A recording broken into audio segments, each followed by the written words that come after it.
Good evening followers! For today's video, eto magluluto ulit ako ng ulam, thunder mushroom ulit pero ibang luto naman.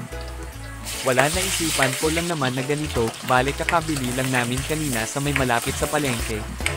Tatakam kasi ako kanina sa napanood ko pero iba siya, ibang iba dito sa lulutuin ko, nakikita ko halos iisa lang ang luto nito. Pero sa akin hindi, para may iba naman. Tawag ko pala dito ay Bicol Express Gold. Simple lang naman yung pagluluto dito kaya let's go samahan nyo ako. Bale naghanda pala ako ng kaunting bawang, sibuyas, ginger, at pagkaluto nito ay nilagay ko na yung gold.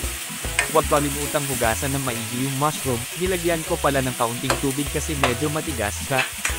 Hanggang sa lumambot na linagyan ko na rin ng kaunting asukal sabay nilagay ko na rin yung coconut milk. Hanggang sa pwede na siya ulit naglagay na ako ng green chili sabay halo tapos after that linagay ko na rin yung red na sili. Konting halo-halo lang naman tapos pag kumulo pwede mo nang patayin at tikman kung gaano kasarap. Siguradong mabubusog na naman ang pamilya ko dito sa luto ko. Huli na kayo at tikman ang masarap na Thunder Mushroom Bicol Express. Thank you for watching.